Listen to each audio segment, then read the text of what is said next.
Good evening, and welcome to the City Council Candidate Forum. I am Joanne Muir. I'll be the moderator. I'm with the League of Women Voters, and there will be opening and closing statements by the candidates. And please turn off your cell phones. And several of the league members will be around. Raise your hand if you have a question, and they'll give you a card, and you write it on the card, and then they bring it up to me, the question to me. And it's 2 minutes for opening and closing statements and 90 seconds for responses to answers.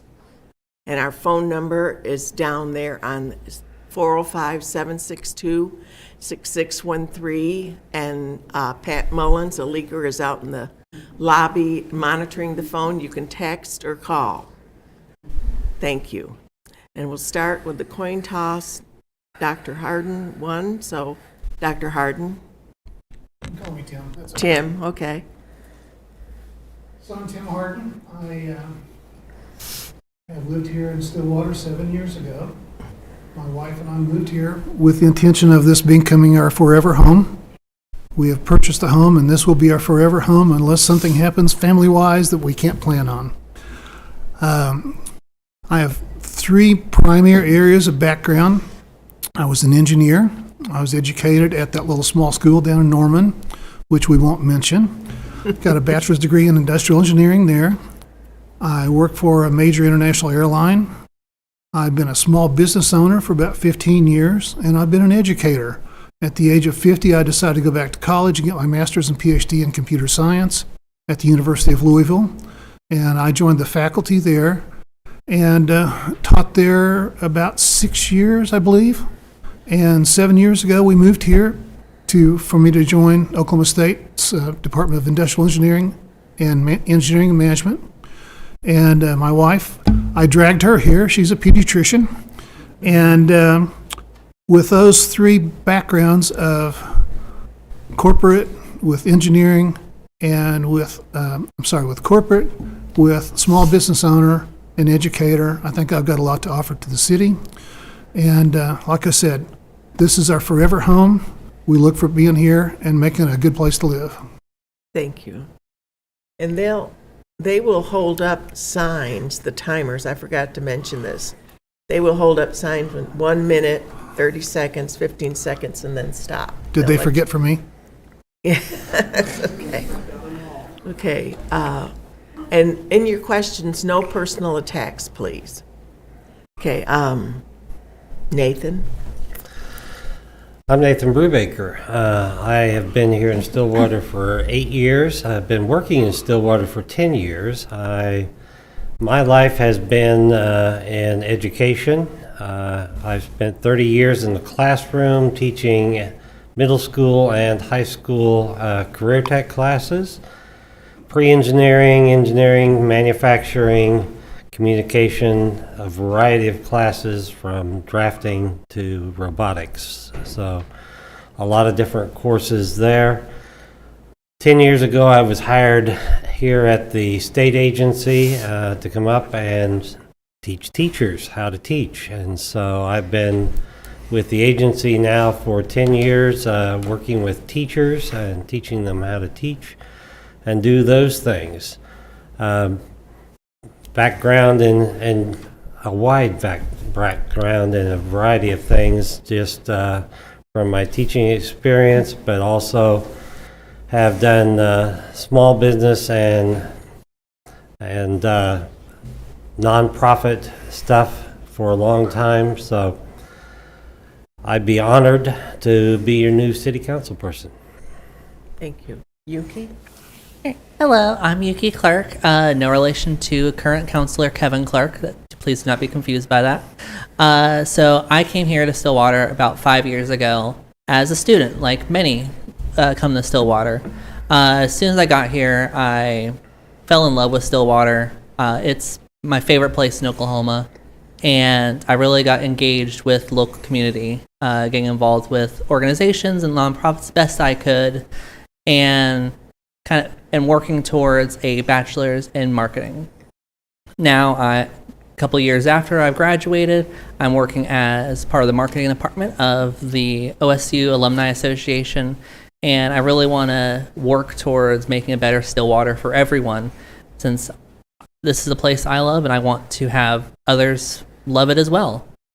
My kind of focus with it is kind of being a voice for the younger and more struggling populations in Stillwater, understanding their struggles and working towards a solution that can work for anyone, and just making sure that anything that the council does, there's a voice that represents all of Stillwater. And I'd also be honored to be sitting here permanently for you.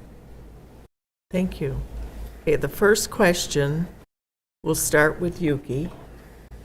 How would you approach the annual budget process to ensure resident priorities are addressed?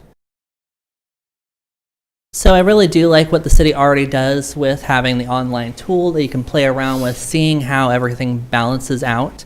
Definitely want to continue that. I think definitely a lot more community engagement is good, because you just need to hear all those voices, and you need to hear like what's truly a priority and what's not. And if you really hear this is not a priority from your residents, then maybe that's something to consider. But I definitely think just building that communication, building that trust, making sure that your residents know that you're not just spending money like crazy. You actually understand what it is, why, and they can understand why you're doing it, and that it's all going to a good place. Thank you. Nathan? With the annual budget, being able to, yes, I agree, bring in and reach out to the public, know what they are needing around, but also we have to look at the bigger picture of what the different departments need just to make the city run and function and do its daily things. So it's a balancing act between what the citizens want and what needs it takes to run, from police to water to fire to all those different things to do those. Tim? So there are some basic services that cities need to provide. As mentioned, water, fire, police, sewer, electricity, streets. So those have to start first, and let's see what's left over after that. And I know here in Stillwater, we've had a lot of discussion about how bad our streets are, so we have to have a prudent plan, which they're working on right now, which is a very good idea. As far as getting citizen input, I think it's an awesome idea. One thing I've planned on doing is having a get to know the councilman once a month. I will meet, post where I'm going to be, coffee house, maybe even a brew pub. We'll see. Different parts of town.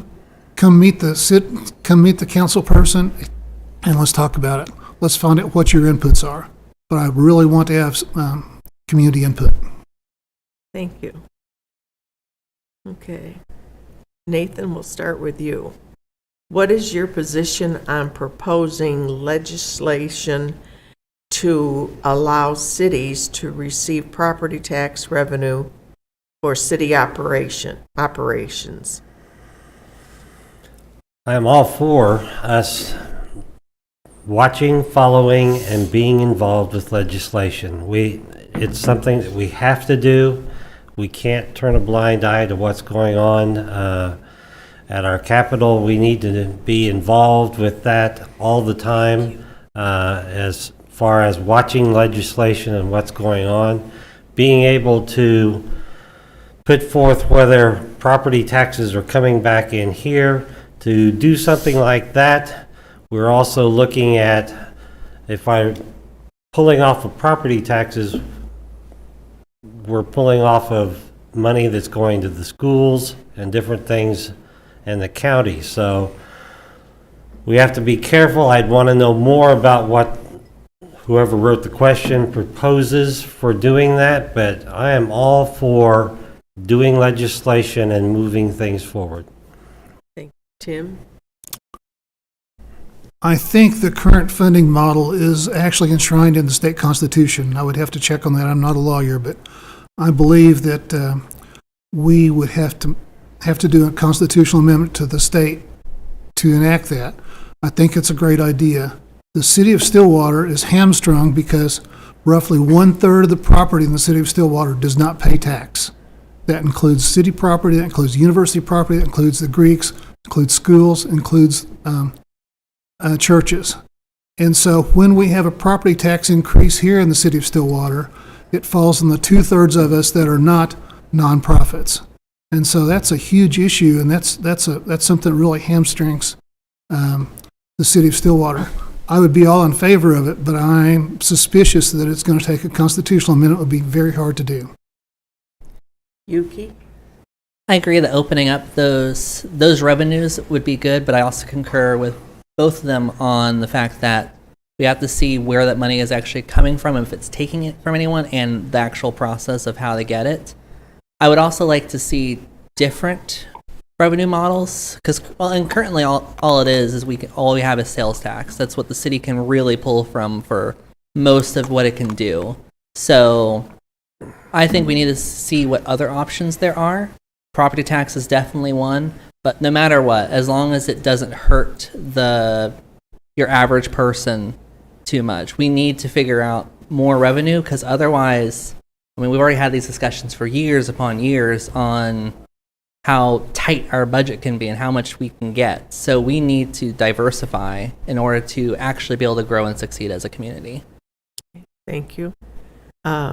Nathan, what plans do you have to help the homeless in Stillwater? During cold weather, is transportation provided to the Mission of Hope? Right now, I have no plans, but I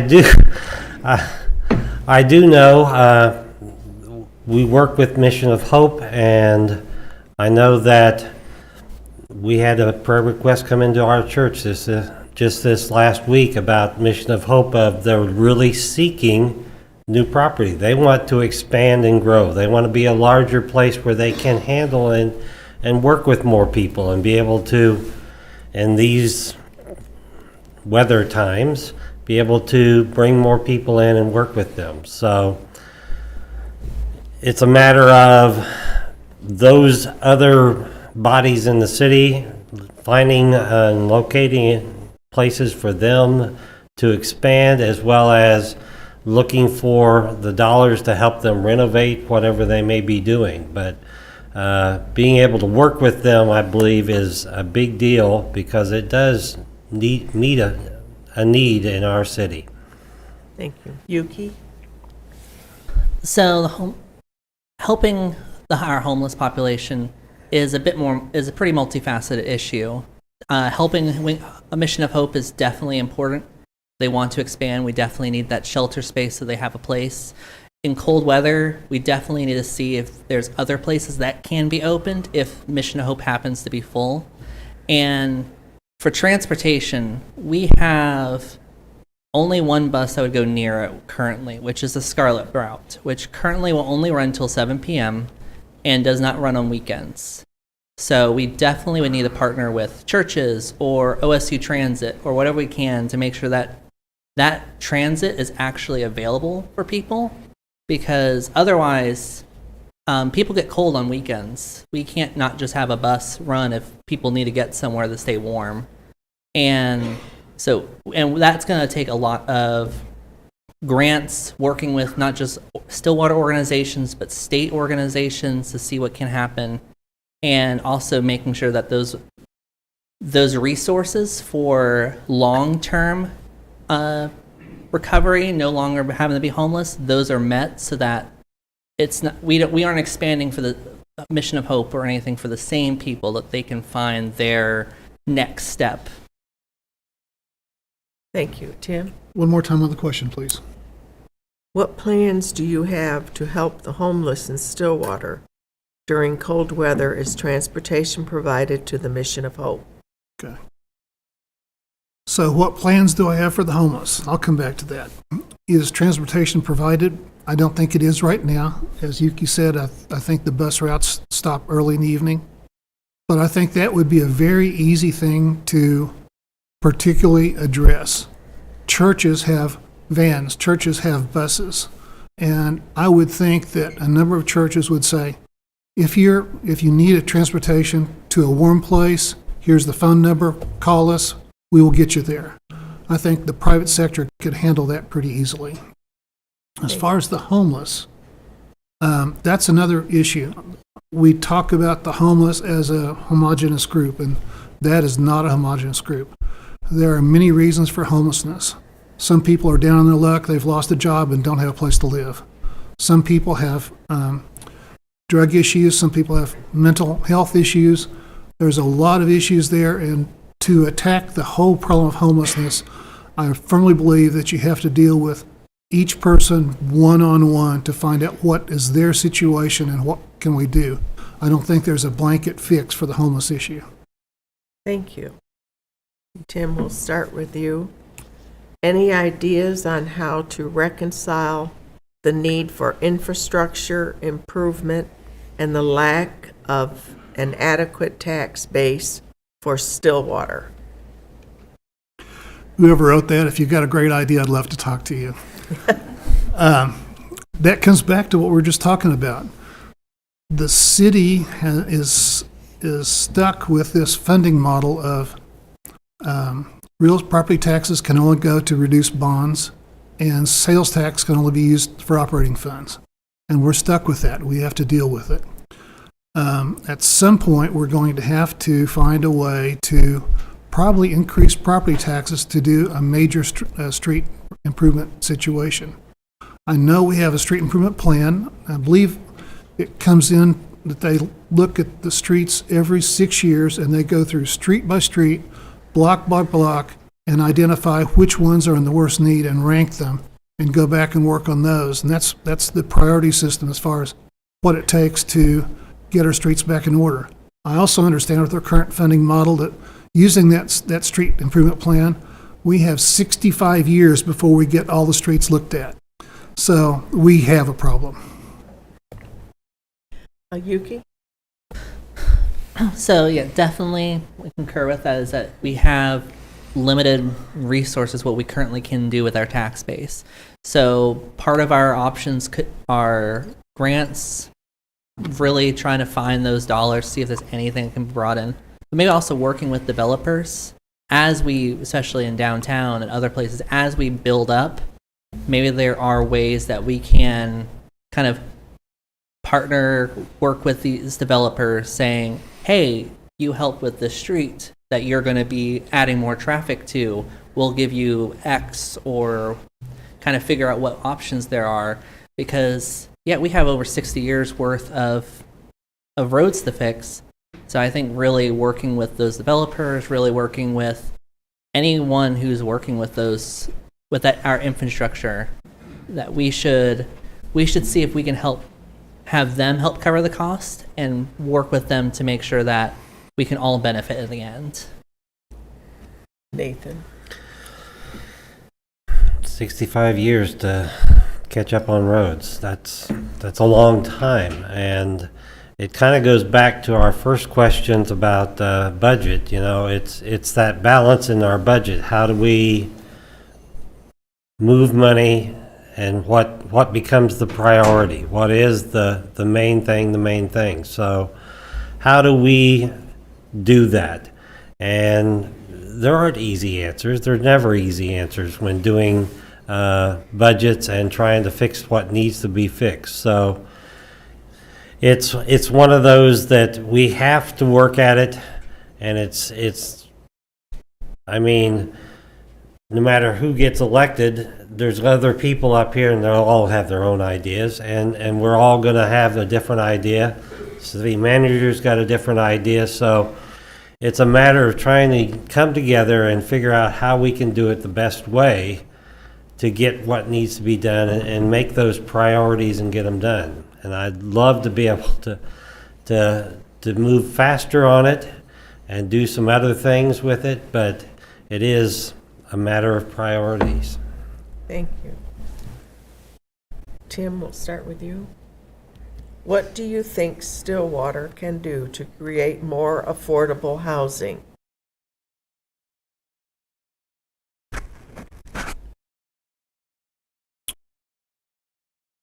I've heard many folks talk about the difficulty it is getting a subdivision approved through the planning process in the city of Stillwater. I am not firsthand knowledge of that situation, but I've heard that many times over, how difficult it is to get subdivisions and infill housing approved through the planning commission and through the city council and through the city staff. And that cannot be. If we want to improve housing, we need to find a way to smooth that process to make sure that we have housing that's affordable. And it's not just affordable, but I'll say affordable housing, and any development has a good look and a smooth process to get through the process such that it can move forward. I think there's quite a few projects right now that are on the shelf waiting approval, waiting some step. So I'd like to see that logjam addressed and broken. Nathan? Affordable housing. Housing in Stillwater is ruled by renters, and rent tends to guide everything that's in Stillwater. And when you can make more renting a property than selling it, and then to sell it, you'd have to sell it a larger price to make up what you could get for it out of rent. Rent rules our property, and I don't know that there's, like everything else, I don't know that there's a good solution for that, other than we start looking at the rental properties and trying to do something to make that more attractive, or do something with rentals. But I mean, that's not going to go away. I mean, we're a college town. They demand rentals, and they want those. So that's the problem with the affordable housing, is you're always going to be butt up against rental property. Yuki? So I think with there's affordable housing, it's not just the houses that you can buy. It is also rent, because here in Stillwater, not just students rent, a lot of people here rent. People who don't know if they're going to be here for a couple of years, people who are lower income and can't afford a down payment, or will even get approved for a mortgage for a house. So with building more housing, developers want profit. And what brings in profit are more expensive homes. So you have to balance that and give them an incentive to to build housing that may not be as profitable as, say, a $300,000 or $400,000 house on the edge of town. And also with renting, it's also to make sure that those rent prices don't keep growing at a more than market rate, because eventually our wages and our costs will overtake. Like, you won't be able to pay rent if rent is higher than what someone would make, at Walmart or at McDonald's, working and trying to make a living and just getting by. So you have to make sure that that's in mind, and there are, if not controls, at least incentives, so that we can make sure that kind of rent stays down and keeps people in Stillwater and keeps people housed and happy. Okay, Nathan, I'll start with you. What do you consider to be the three most significant changes needed in Stillwater? What can we do to move toward these changes? 3 most significant changes in Stillwater. Well, we need more business, because business drives our people, jobs, and everything else. So we're a growing community as it is, and so we're always going to need more business. But with that, the college has also said they're planning on growing. That's their goal, is to expand their student base and get more people in, which with that and with new business, then we're back to that housing problem again, needing more housing. I mean, and doing that. And then once we get there, as we grow, infrastructure then becomes the next biggest problem, is trying to make sure that we're keeping up the new building areas as well as the old areas and established areas in the city. Thank you. Yuki? So, housing definitely is one of our biggest issues. We already talked about that in our previous question. I think another big factor here is, I won't say just jobs, but I think the sense of opportunity in Stillwater is something that we can definitely grow on. Maybe is that jobs? Is that building a business? Is that knowing that you can start a family and have things to do for your kid and can feel like that you can have a life here instead of just live here, go eat, go to the shop, and that's about it. And then of course our infrastructure and our transportation. I think one of our big things that we could definitely lean on is more active non-car transportation. We already have a lot of cyclists. We already have lots of pedestrians that walk around, not just college students, but just locals. And we are a perfectly designed place that if we put a little extra effort into that, we can have an easily accessible, walkable, great place to live. And that kind of thing will drive people to feel like this is a vibrant community. Thank you. Tim? So my colleagues have already talked about business and jobs, infrastructure. I won't go into that, but to me, quality of life is something we need to talk about. And Yuki mentioned it, but quality of life means how easy is it to live here? How much do people want to come and live here? How easy is it to recruit companies to come here because their employees want to live in Stillwater? So I think we need to address quality of life. And one thing I'm very happy that's happened within the last year is the big donation toward Block 34, $10 million to Block 34. Thank you very much, Kicker. Another $1.5 million to Block 34. Thank you very much, Simmons Bank. Those are private funds that are going in that would never have happened if we were waiting on the city to fund that. And those will provide activities. They will provide fun places for kids to go and play. Entertainment on the weekends, free of charge. I think that's going to be a really big thing, and I'm very happy that's something that's going on right now. Thank you. We'll start with Tim this time. Me, okay.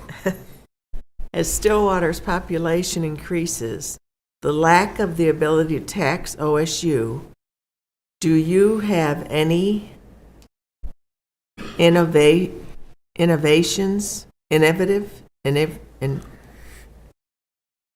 initiatives toward thinking ways to provide the money necessary to support the increased needs of infrastructure, education, and parks?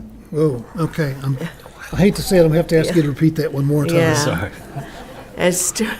We've kind of touched on it, most of it. As Stillwater's population increases, the lack of the ability to tax OSU, do you have any, I'm going to say ideas, forward-thinking ways to provide the most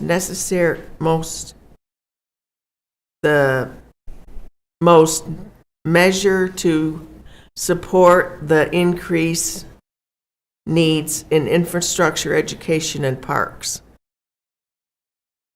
Did you understand it? I'll try to answer Repeat it. I'll try to answer what I think the question was. Okay. That'll make two of us. Okay. So part of the question was, as OSU grows, how do we support that growth of population from OSU?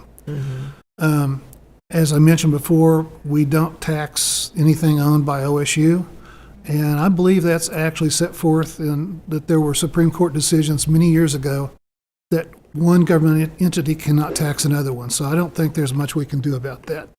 But OSU students have been known to come to town and spend their money. And when they spend their money, that generates sales tax dollars. So that's one thing we have built into the system as we grow with OSU. Now, the rest of it, I'm sorry, I was a little bit lost on. I'm going to stop right there. That's all I can answer. Okay. That's all I can discern out Okay, of it's the question. pretty- All right, Yuki? So definitely, since we can't tax them, there are limited things we can do. And one of the things we can't do is really raise the sales tax much more. We're already at nearly 10%. And I'm sure everyone here has been shopping to get groceries, and you probably have felt that higher tax rate that we've had. But it's a good thing. We need the extra money for roads, but we've hit the point where just continuously raising the sales tax won't fix anything, or it'll harm more people than it would help in the end, with how many people have limited budgets. So really, a lot of what you have to do is just partner with outside organizations, partner with local organizations, get those private dollars, and try to bring in that investment in so that we can balance out the tax with a willing incentive to build our community better, so that we can mitigate what will happen when OSU keeps growing and we'll have more people on our roads and in our shops and everything, but that we can help, but we can still do something about it. Nathan? I agree with what they've both said about this, but I also think we're avoiding OSU. Yeah, they're not paying tax, but they have a wealth of people and energy and things going on there. So that's where we use their people to design and build parks and areas that those kids would use. That we would put those, that they would have a part in. We use them to come in and partner with us. We partner with them, and they partner with us to look at, to build, design, and possibly even figure out how to best pay for that. It may be a partnership of some sort there, but let's use them to help partner with what's going on. Thank you. What type of volunteer work are you involved in, and how does it help the community? Tim? Okay. So my volunteer work, let me run down the list. I am a volunteer for our Daily Bread. I pick up food weekly from Sprouts and take it to our Daily Bread. Leftover food like produce, canned goods, dairy, deli, that goes to our Daily Bread. I help fill backpacks for kids once a month. That is food that goes to kids that don't have that have food insecurity over the weekends. Through my church, we have a little free pantry, which is a take what you need, leave what you can program. I refill that 2 or 3 times a week. Let's see, what else have I done volunteer-wise? Well, actually, I've served on the Airport Advisory Board. That doesn't get paid. And I serve on the Board of Adjustment for the city, which doesn't get paid. So I guess those could be considered volunteer activities also. Thank you. Yuki? So I do what I can with volunteering. I work full time, so that takes up a good chunk of my time. So I'm not able to. I would love to have a long list of volunteer efforts like that, but I physically cannot. As I do right now, I currently am the chair of the Payne County Democrats, kind of working towards helping candidates, helping initiatives, and well, a lot of what I do honestly is connecting different activism organizations and different groups around with each other, and trying to build an understanding of each other's groups. I also help out with a bunch of students on campus, helping with kind of advice and guidance and support, especially as they grow into becoming a full-fledged adult.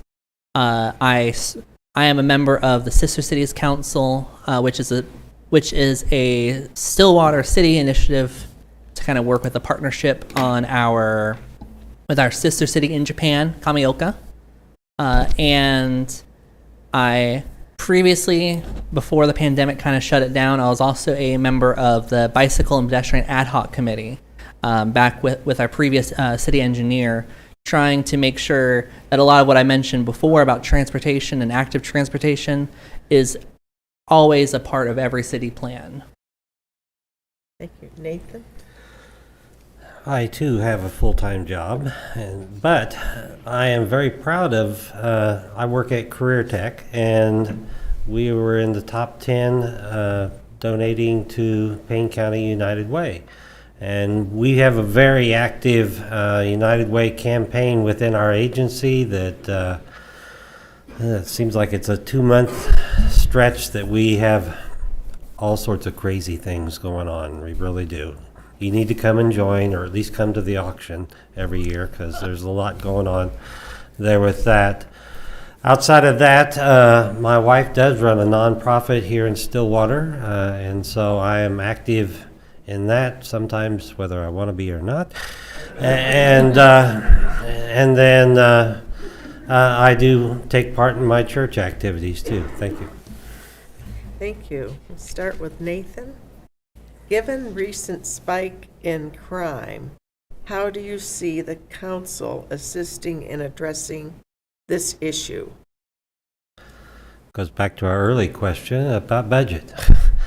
That's the building right next door, the police department. How do we make sure that as we are a growing community, that we do have sufficient staffing within our police department that can cover and reach the far edges of our town, that they are able to have good response times, be able to get out and do what they need to do, as well as hire those specialty officers, the undercover people, whoever they need to be, hopefully getting ahead of the curve on some of things that we never know about, and thankfully we're kind of glad we don't know about some of the things that go on, but that they have those people there and are ready to do what needs to be done. Thank you. Yuki? I definitely agree that we do need to make sure our police are well funded and well trained. So I think I'm going to also bring up a few other points of, for many crimes, a lot of it is opportunity and poverty based. A lot of times they'll do it because they feel like they have no choice, or they're stressed and down on their luck, or they have mental illness or something. There's multiple different ways of how crime can happen besides it just being a bad guy doing bad things. So I think a lot of it is hitting that crime at its source, making it where the reasons that crime happened don't need to happen anymore, and building that community up so they don't feel like they have to have it. And also, in other cities I've had this, and we would definitely have to see how the grants would work, but also maybe not just having police officers respond, but depending on what it is, having mental health experts respond. And so that if that's what's needed, then the person that is involved can get treatment instead of just, sorry, you're getting locked up now. And make it where, in the end, we can have more productive citizens instead of just more people in jail. Tim? So in addition to adequate police force, I think we need to have the police with adequate equipment. I had a chance to meet with our police chief a few weeks ago and discuss one of these topics, and he brought up how old many of their vehicles are, and how they've been on a hiatus of being able to replace vehicles. So that's one thing we need to be aware of.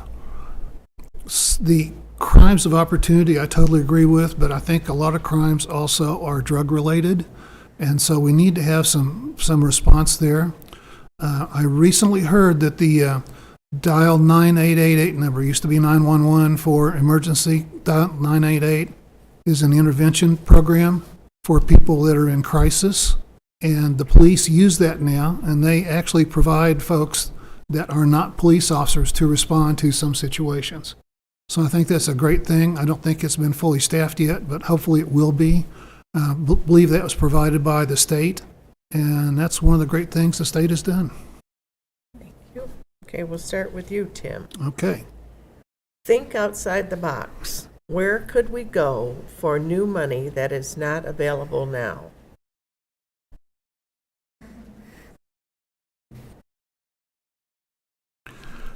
I'm tempted to be humorous about that, but I won't be. I think we need to look at public-private partnerships. Our tax base is stretched pretty much to the limit. As I mentioned before, I'm thrilled about the donations to Block 34, to Washington School, to the new NICU at the hospital. I recently became aware of a public-private partnership, SASA, and I'm going to butcher the name of it, Stillwater Athletic Scholastic Association. I could be wrong on that. Thank you. And that was a situation. It's a public-private partnership that has taken over the swimming pool, taken over tennis courts, taken over basketball courts, gyms, the armory. I think that's a great idea that relieved a burden from the city. And I think that other such funding vehicles of public-private partnerships are definitely a very real possibility and something we should look into. Yuki? Yeah, definitely. That is something I kind of already touched on a lot with my answers, is the finding those grants, finding those partnerships. There is money out there that we can get for different projects. We just have to know what we want and what we're doing and have a good plan of how we're doing it. And we have a good chance of getting those kind of grants. It's just, it's always a process to do that, but it is possible. Also, a lot of it is just working with our state and federal legislators to have more opportunities for those kind of grants and funding and availability. Otherwise, yeah, we're kind of, unless new taxes for us can just suddenly appear, or new tax versions can suddenly appear, we're at our limit. So we just need to find any source we can and really build up that feeling of, you're not just giving because we're asking, you're giving to make this city a better place for generations that come. Nathan? Well, one of the best things to do is to make this a place where business wants to come and settle down, to where we can have businesses move into and add to that tax base here within the community and do things. So, yeah, outside of pushing out our city borders and making the town bigger, which then is a catch-22, because then our infrastructure has to grow too, which means we have to spend more money. But it is kind of a rock and a hard place. So moving in and getting more businesses and continuing to grow our business community within the city is a very good way of bringing those tax dollars in. All right, we'll start with you, Nathan. Okay. On February 14th, one item on the ballot is the 3.8% sales tax increase. How would you promote the increase to lower income folks who carry the larger portion than those in higher income ranges? Okay, is that the counties? 3/8? County's 3/8. But I didn't think it was an increase. I thought that was a flat, it's staying the same. It's the same. So I'm thinking that question is not quite right. I think it is stays the same. So it's a no change, basically. Okay. So, Yuki, you want to address it? Yeah, I'm gonna say the same thing.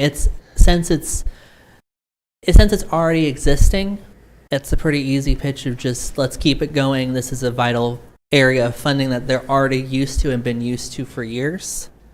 but past that, it's already there.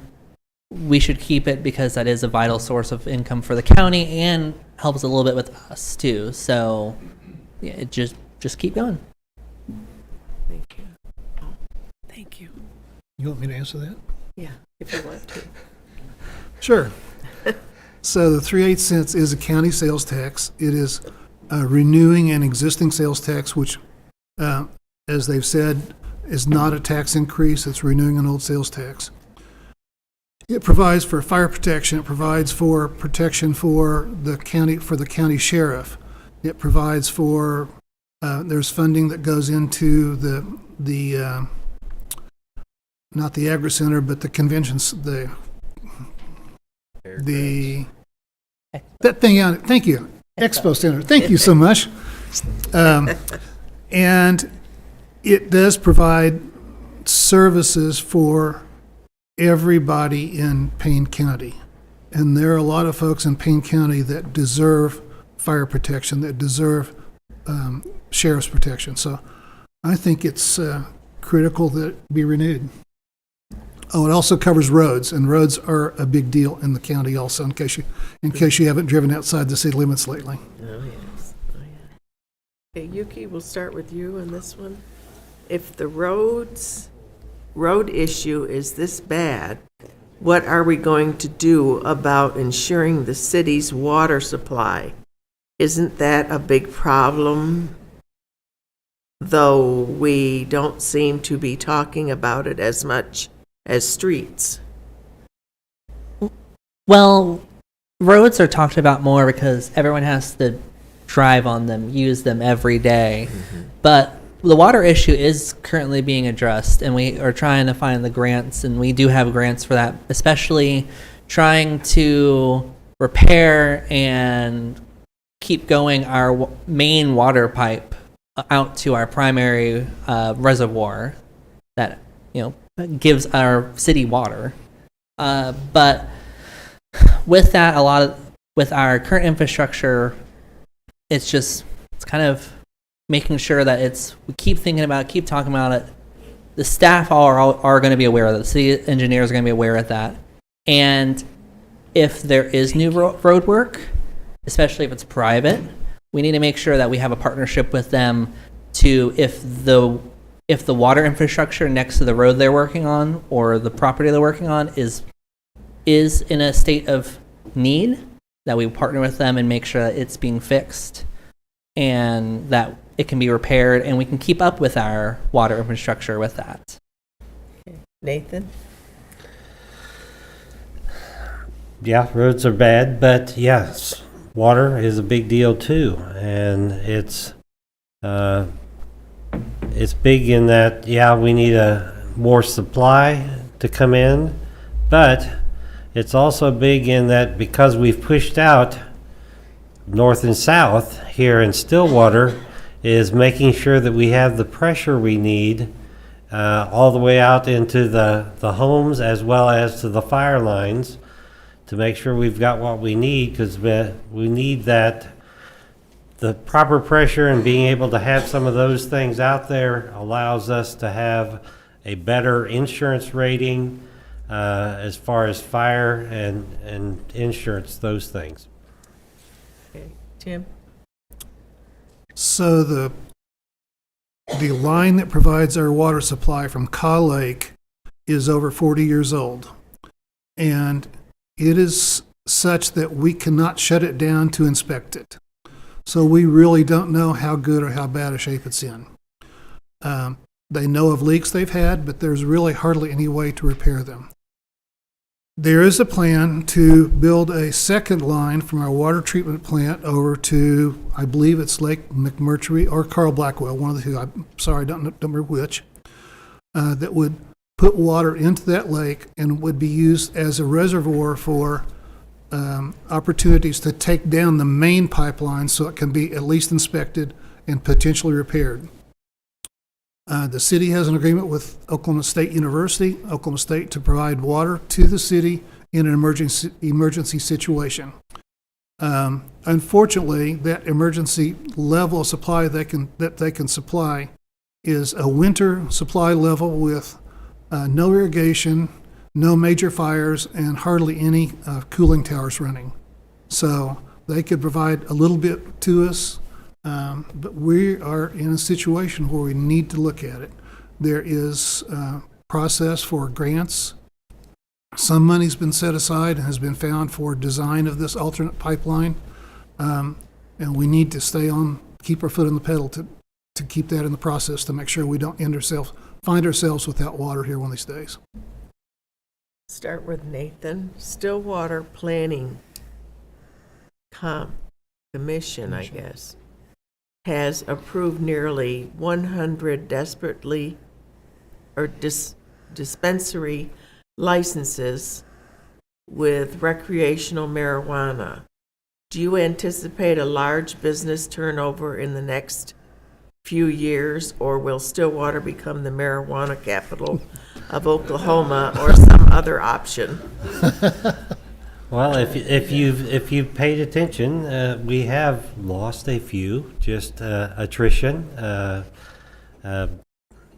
Normal business habits they can't sustain what they have there. But you will also see in the coming months, and hopefully sooner than that, a lot more are being shut down by the state because they are hiring people and following the law and trying to make sure that they are doing what they're supposed to be doing or doing what they say they're doing, and they're doing it the right way. So the laws are still being adjusted. There are some on the books to go before the legislative body this year. Out of the 3,000 bills that went up there are some new ones that have come up about that too, but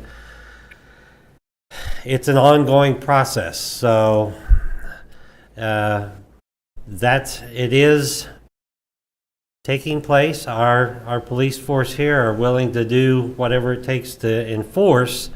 It's just they need to know what boundaries they have from the state that they can work with. And as the state gets its act together and starts pushing out, then our people can push there too.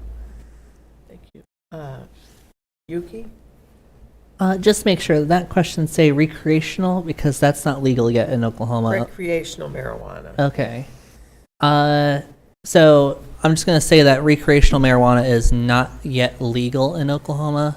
There is a state question vote on March 7th, and that will determine. But obviously we do have medical marijuana, which does require some extra steps, though not realistically a lot. I do agree that we need to make sure that we're enforcing our laws on it, and that the health regulations are being enforced as well with those.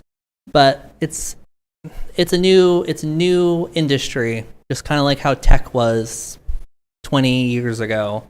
Everyone wanted to be in it, and then everyone realized they can't all make money. So that's why we're seeing them that close. So I'm not too worried about the sheer amount of dispensaries that have been approved, because those are not all going to stay. We already seeing it settle, and we just need to make sure that they're following the law, making sure that everyone is doing their part, and that what they're selling is good, and what they're selling is not going to harm. Thank you. Tim? So my understanding is the city has no enforcement power on anything to do with marijuana. That enforcement is held to the state. So we don't have a lot we can do here in the city. Even granting licenses for dispensaries is set by decision of the voters when they legalize medical marijuana. The city has no say over that. I was truly surprised at how many dispensaries have popped up, and truly surprised that more of them have not gone out of business. I really thought that the law of supply and demand would take some down. Where they are selling it and how they're staying open is beyond me. I have no earthly idea how that's going.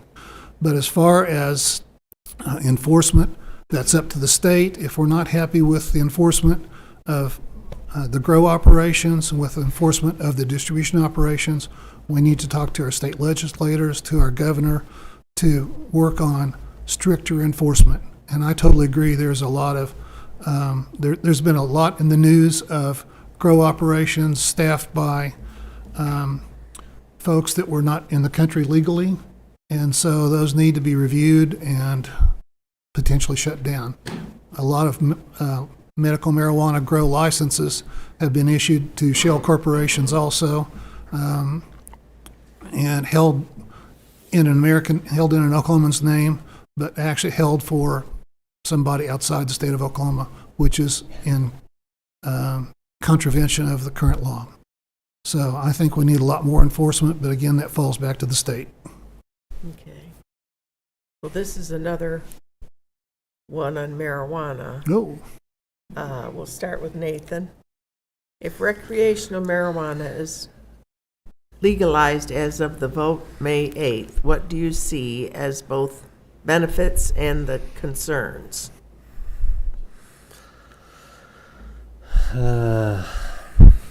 Well, benefits, I see very few. I mean,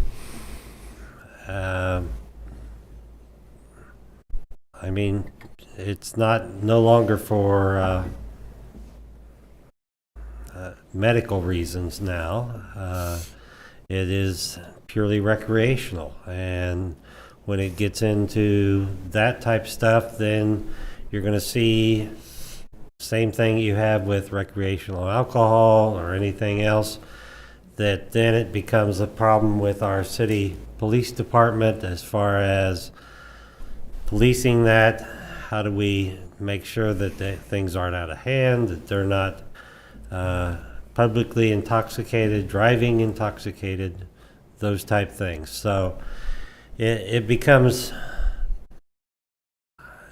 I don't see the benefits other than I get to have my own way if I like to smoke marijuana or eat marijuana, but outside of that, I don't see the benefits. Thank you. Tim?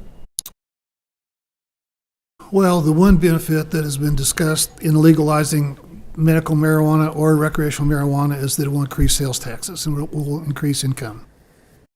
I'll let that go. It probably does. I have not seen the latest statistics on that. As far as recreational marijuana, I'm not sure that we're very far away from recreational marijuana anyway, considering how easy it is to get a medical license, a medical card. There was a line of people at one of the dispensaries here lately, lined up, waiting to get a provider to get a medical marijuana card, and the average wait time, or the average time in with the service provider, was 75 seconds. That's how long it took to get a medical marijuana card. So I don't think there's really a big issue of whether it's going to be a lot more folks using or not. I don't think that's going to happen. Again, back on supply and demand, I have no idea how all these dispensaries have stayed in business. Yuki? Yeah, I do agree that for the most part we are effectively a legalized state with extra steps. Legalization does come with a few differences though, because then there are different. There's going to be different. How much THC can be in marijuana that's sold recreational versus medically, and all this other kind of stuff. And that is going to be a different license. So we will also see a bit more in licenses being redone for that. There is a concern of it being like alcohol. So, but if we treat it like, if we already accept alcohol and we work towards fixing that, then we should have no real issues with just doing the same thing with legal marijuana. Sales tax will grow.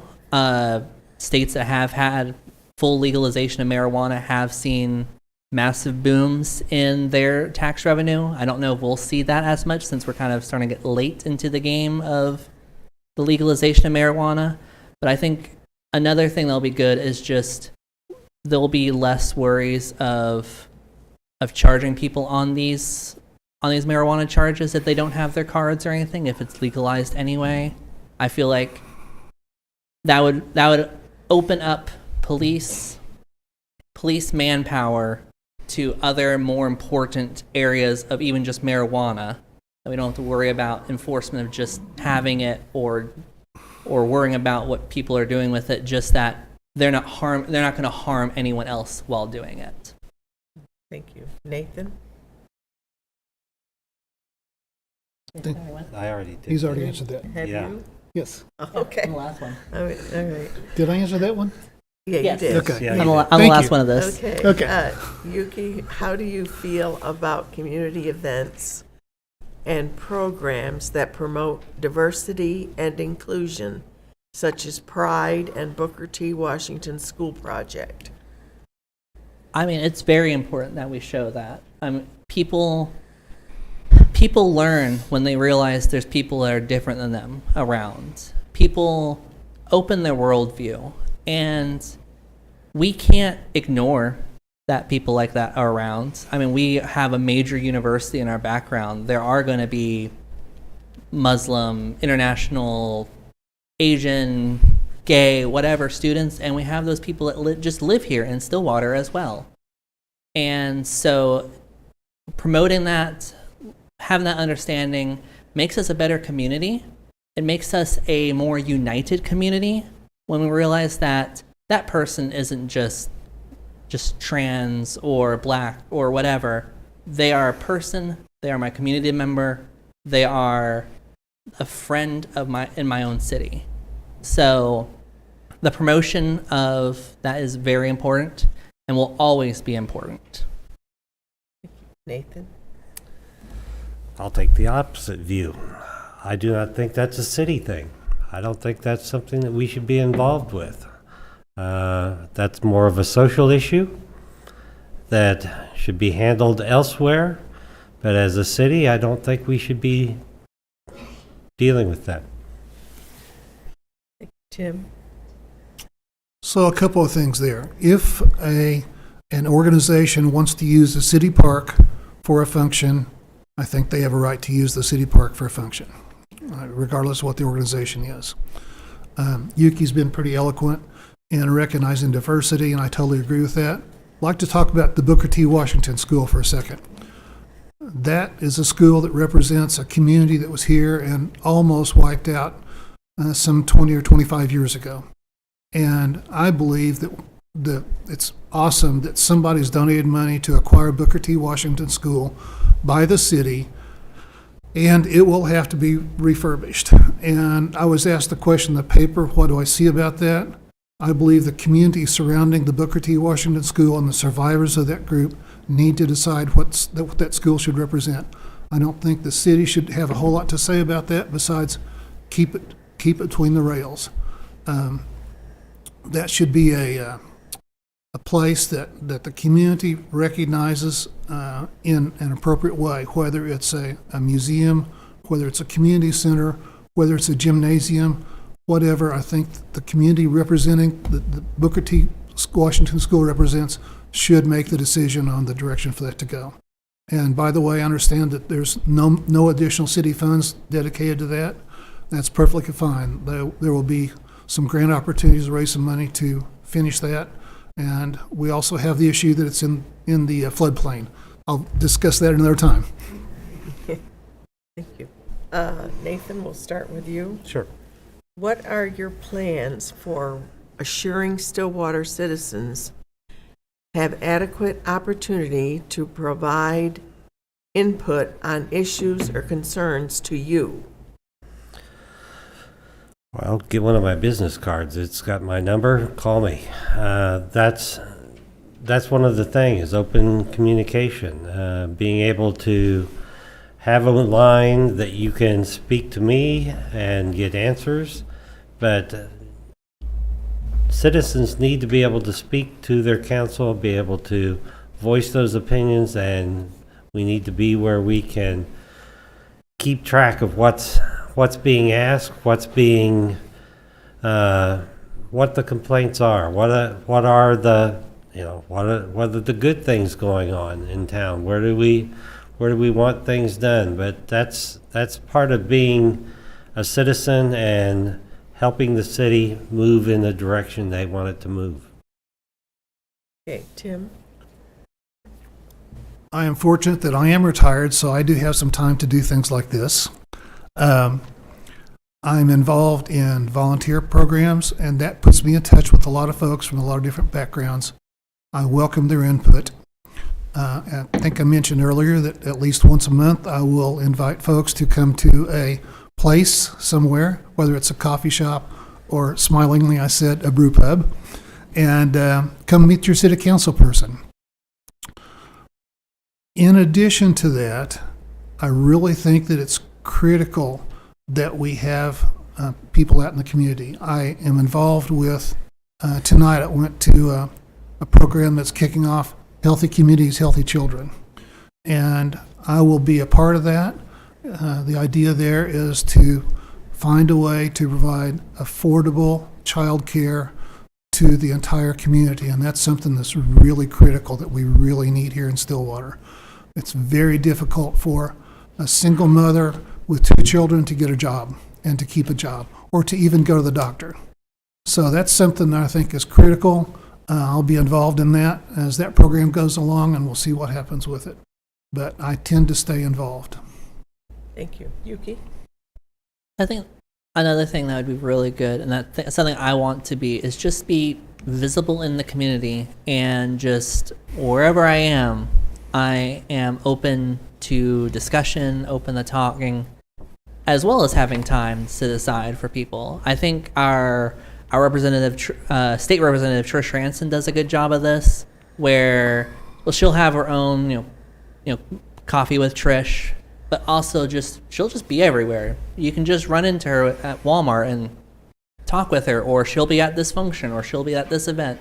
And I think that's a great thing to emulate, because it shows that you're not just someone who has the position, but someone who knows that they have a position because of you, and that they should always be listening to you, and knows that as an elected official, their ears should always be open, even if someone isn't actually talking to them about a city issue.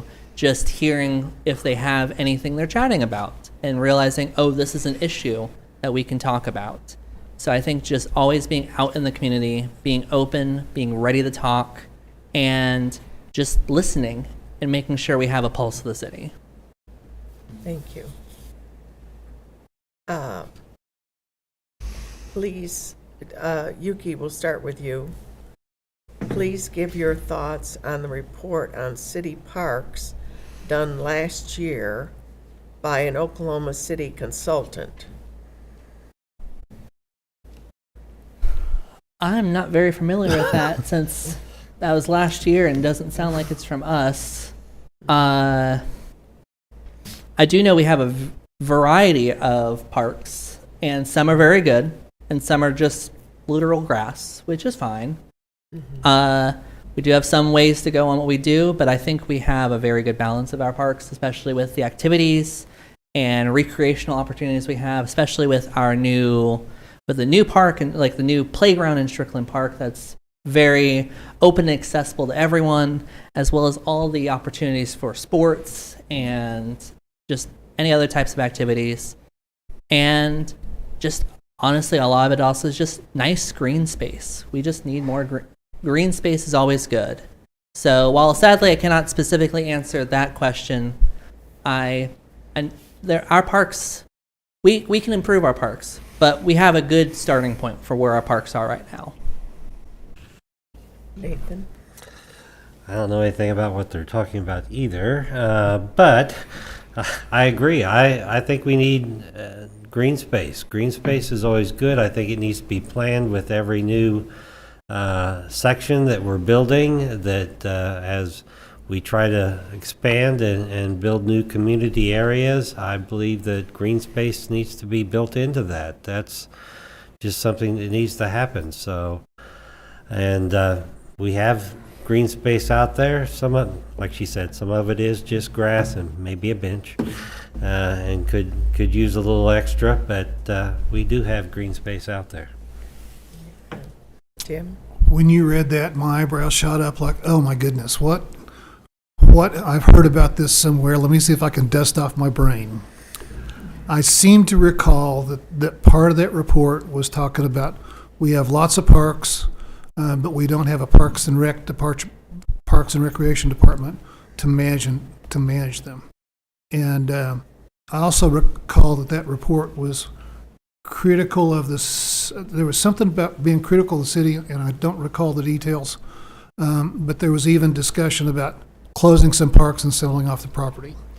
And I'm not. If that's what it was, I am not a fan of that whatsoever.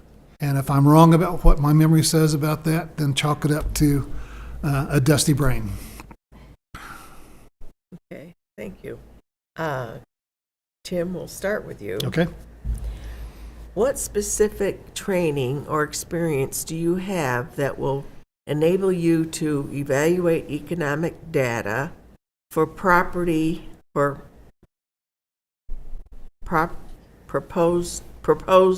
city projects and manage or oversee approved projects? I'm going to answer what I think that question said. What training do I have to evaluate economic Data. data? Okay. So that's an easy one for me to answer. As an educator, I taught a course called Engineering Economics, and that course is literally the evaluation of large projects, the financial evaluation of large projects.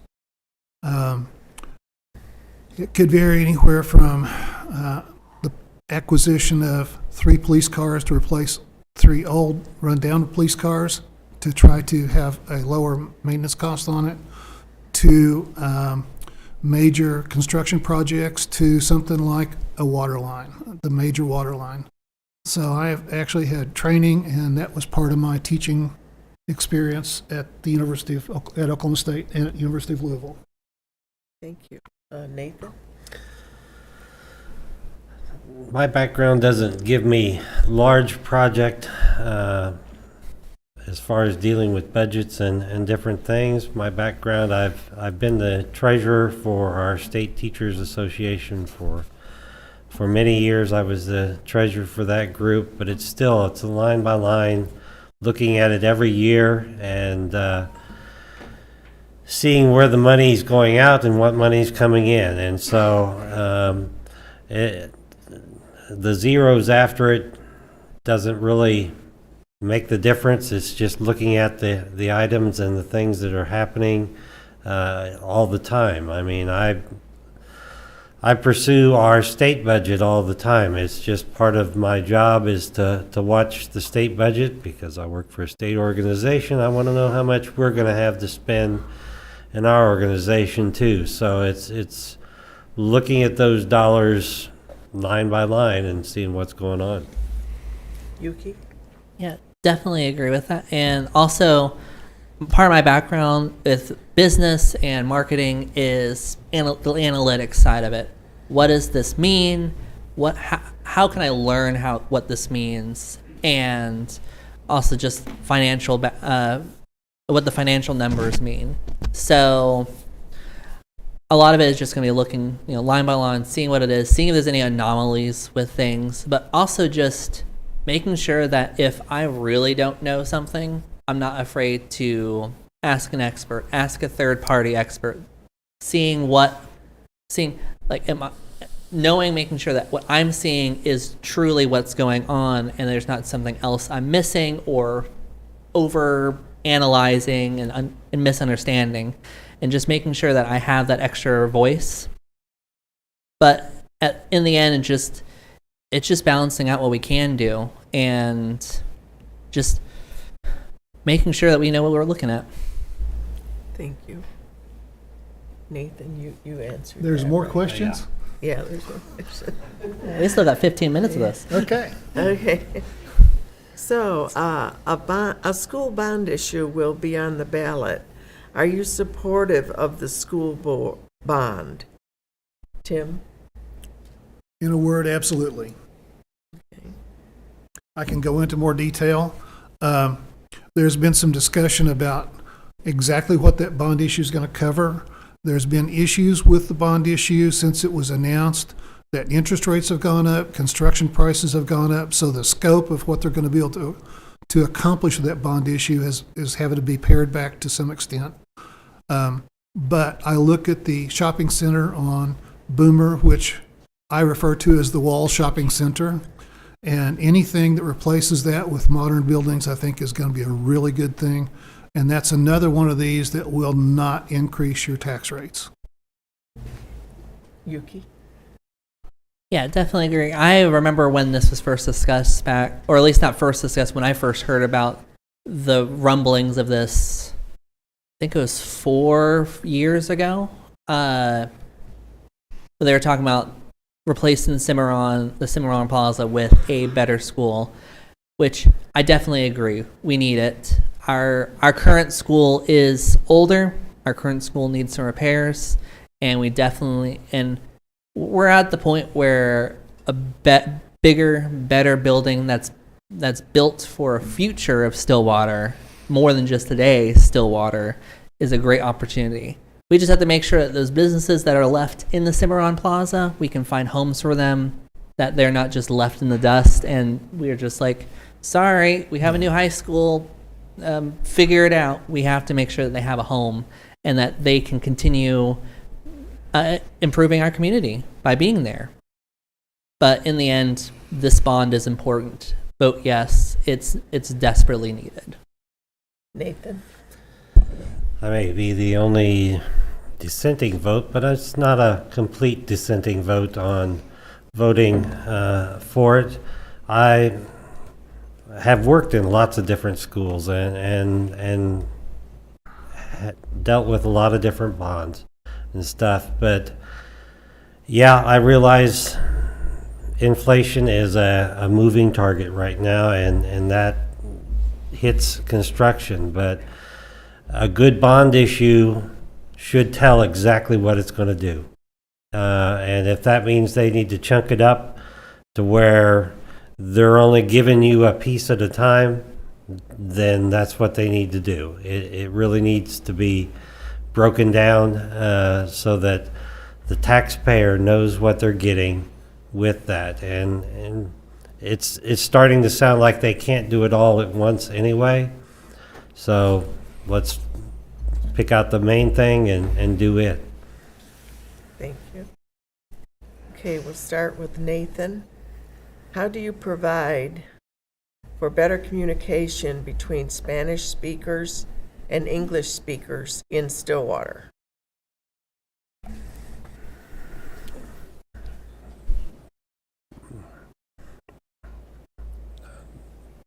Where I needs a little more context to that.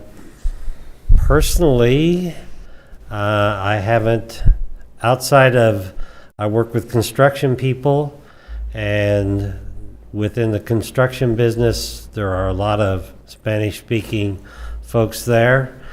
But usually within the construction industry, they have bilingual folks that work within that too. So without specifics, it's kind of hard to know how we can help. Okay, Tim? Like it or not, Spanish is the number 2 language in the United States, and it's growing, and we're going to have to learn to deal with it. I'm a big fan of foreign language being taught in schools, in the school system.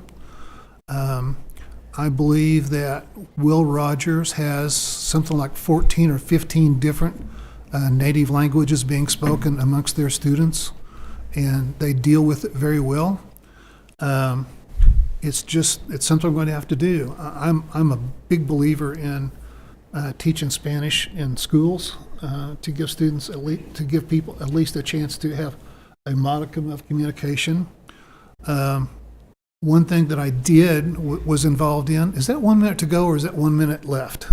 No, 1 minute to go.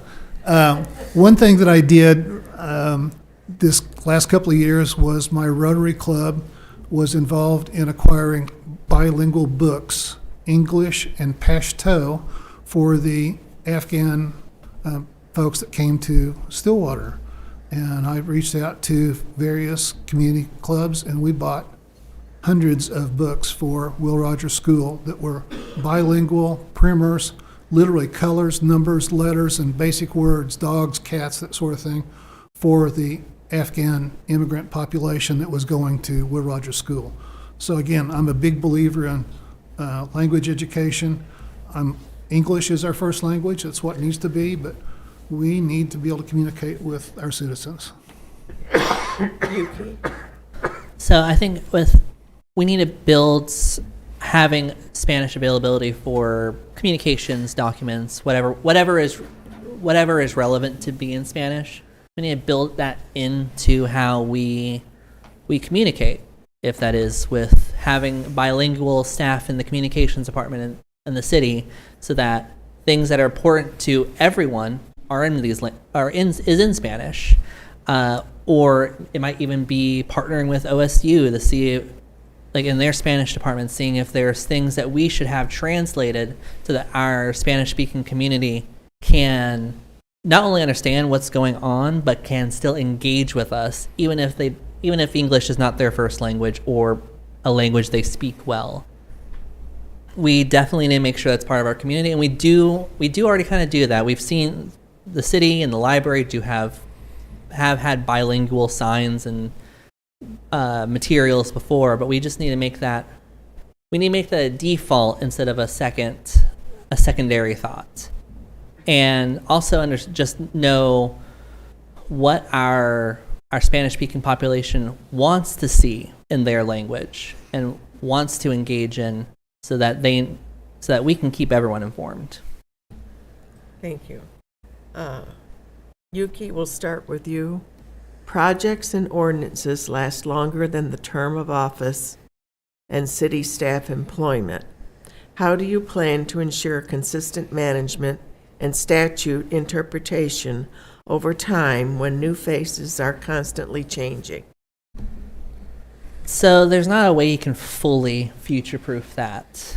When you are a city councilor or staff or anything in a long-running organization, you expect that things that you plant the seeds of are going to become trees long after you're termed out or no longer working there. I think a lot of it is just making sure that we have institutional knowledge that always passes between people. I've seen that in my own jobs before, that if someone important leaves and they didn't leave documentation or what they were doing or how they did it, then it's just kind of up in the wind, and you're just you have to figure it out yourself. And we can't have that in a city that's supposed to be running 24/7 for its citizens. So keeping that institutional knowledge, just making sure there's always just that handshake when someone leaves and someone new comes in, and if it's an ordinance that needs to stay longer, just making sure that it has an end date that is for the time it needs, and having it where setting it up to succeed with funding or whatever it needs, so that the next person doesn't have to worry about do they need to kick it off or like kick it out or end it or whatever they need to do. Tim?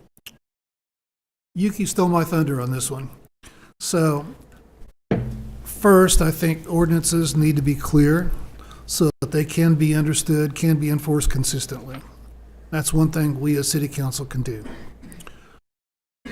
Many ordinances, I believe, should have a sunset clause in them that after a certain period of time, they disappear.